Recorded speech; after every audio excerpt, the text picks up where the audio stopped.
বিসমিল্লাহির রহমানির রহিম।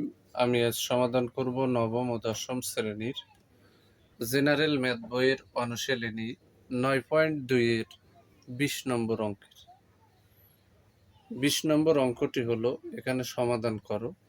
তাহলে 20 নম্বর অঙ্কটি হচ্ছে এই অংশ, এর সমাধান করতে হবে। আমি সরাসরি সমাধান লিখে এই যে অঙ্কটা পাতায় নিলাম,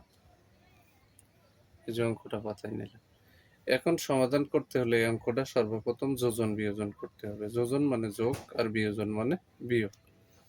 এখন এই যে অংশটা আমরা ফার্স্ট ব্র্যাকেটের ভিতরে দিয়ে দিলাম, এই যে যোজন। এবার নিচের অংশটারে আমরা যোজনের পরে জয়েন দিয়ে দিলাম, এই যে। তাহলে নিচের অংশটাও ব্র্যাকেট দিয়ে আমরা একটা সীমানার ভিতরে বন্দি করলাম। তাহলে উপরের অংশ হয়ে গেল যোজন।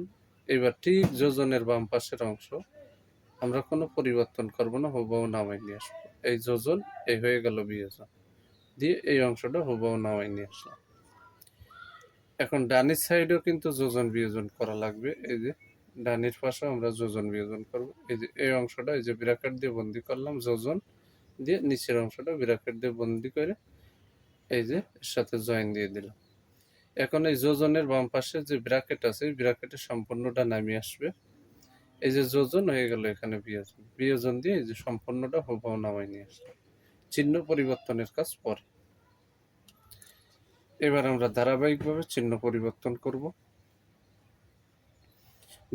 যোজন বিয়োজনের কাজ ক্লিয়ার। এই যে এখানে আমি থার্ড ব্র্যাকেটের ভিতরে লিখে দিয়েছি যোজন বিয়োজন করি। এখন আমরা এই যে এর আগে প্লাস চিহ্ন, প্লাস দিয়ে পরিবর্তন করলে হুবহু যা ওকে তাই বসাই দিলাম। এর আগে প্লাস চিহ্ন, ভিতরে যা আছে হুবহু তাই বসাই দিলাম। এবার এখানে কিন্তু নিচের অংশ, এখানে প্লাস আছে, প্লাস দিয়ে পরিবর্তন করলে যা ওকে তা বসাই দিলাম। এবার এখানে কিন্তু মাইনাস, পেস্ট হচ্ছে এখানে। এই মাইনাস যদি এখানে বাইরে থাকে তাহলে ভিতরে প্রত্যেক পদের আগে যে চিহ্ন আছে ঠিক তার বিপরীত চিহ্ন হবে। তাহলে এখানে আছে প্লাস, বাইরে আছে মাইনাস, প্লাসে মাইনাসে মাইনাস, এই যে কসে বসাই দিলাম। এর আগে আছে প্লাস, এর আগে মাইনাস, প্লাসে মাইনাসে মাইনাস, এই যে সাইন বসাই দিলাম। এবার ডানির পাশের অংশটাও সমাধান আমরা ধারাবাহিকভাবে করব।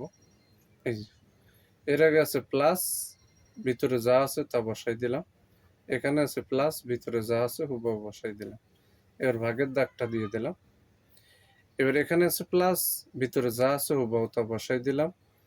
বাইরে আছে মাইনাস, ভিতরে যা আছে ঠিক তার বিপরীত হবে। তাহলে এখানে প্লাস, বাইরে মাইনাস, প্লাসে মাইনাসে এই যে মাইনাস, √3 বসাই দিলাম। এর আগে মাইনাস, এর আগে প্লাস, এর আগে মাইনাস, প্লাসে মাইনাসে মাইনাস, 1 বসাই দিলাম।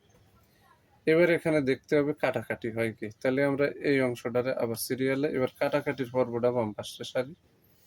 তাহলে এখানে সাইন এর আগে আছে মাইনাস, এই সাইনের আগে আছে প্লাস। তাহলে এইটা আর এটা কাটা, আমরা কাটিয়ে দেখাই দিছি। এবারে কস এর আগে আছে প্লাস, এই কস এর আগে আছে মাইনাস। তাহলে এই অংশ কাটা। এবার আমরা ডানির পাশের অংশ দেখব কোনটি কোনটি কাটা যায়।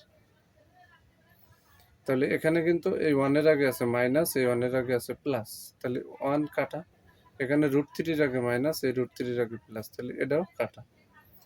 এবার কিন্তু হিসাব করতে হবে কাটাকাটির পরে যে অংশটা আছে, যোগ হলে যোগ, বিয়োগ হলে বিয়োগ। এখন একটা কজ এখানে তার আগে প্লাস, একটা কজ তার আগে প্লাস। তাহলে একটা কজ আর একটা কজ এখানে হইলো কিন্তু এই যে, আমি আবারও বলি, এই একটা কজ তার আগে প্লাস, এই একটা কজ তার আগে প্লাস। তাহলে একটা কজ একটা কজ, তাহলে এখানে 2 কজ দিয়ে দিলাম।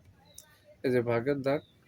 এবার মাইনাস সাইন আর মাইনাস সাইন, তাহলে মাইনাসে মাইনাসে প্লাস হবে, চিহ্ন মাইনাসে থাকবে। তাহলে একটা সাইন আর একটা সাইন, 2 সাইন, আর যেহেতু মাইনাসে মাইনাসে প্লাস করছি মাইনাসটা বসে যাবে। এবার আমরা এখানে একটু হিসাব করি।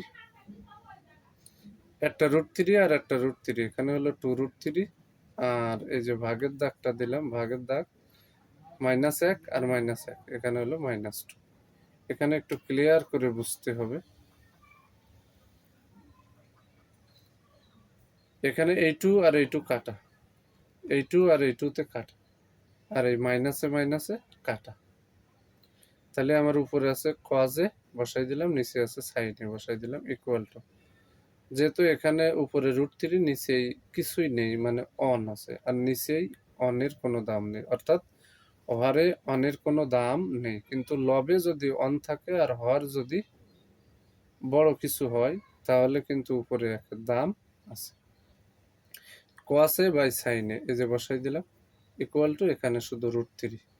তাহলে কস বাই সাইন এর সূত্র হলো কট, এ লাগানো আছে, এ দিলাম ইকুয়াল টু, তাহলে কট কত ডিগ্রির মান √3, তাহলে এখানে কট দিতে হবে, তাহলে কট আছে 30 ডিগ্রির মান আছে √3। তাহলে এখানে কিন্তু আমরা 30 ডিগ্রি বসাই দিছি। এবারে কট আর এই কটে উঠে গেল, অতএব এ সমান 30 ডিগ্রি থেকে গেল। অতএব নির্ণয় সমাধান বা অতএব সমাধান এ ইকুয়াল টু 30 ডিগ্রি, এটাই হচ্ছে অ্যান্সার। যদি আমার এই ভিডিওটি আপনাদের ভালো লাগে অবশ্যই লাইক কমেন্ট শেয়ার করে ভিডিওটির সাথে যুক্ত থাকবেন এবং প্রতিদিন নবম ও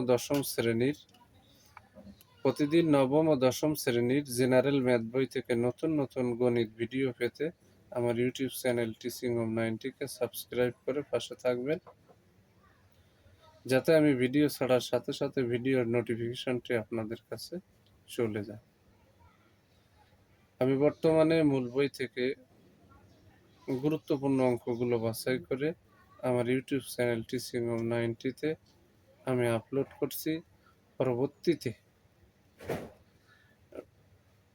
প্রতিটা অধ্যায় থেকে বিগত সালে এসএসসি পরীক্ষায় আসা সৃজনশীল অঙ্কগুলো অত্যন্ত সহজ সরল পদ্ধতিতে সমাধান করে আপলোড করব।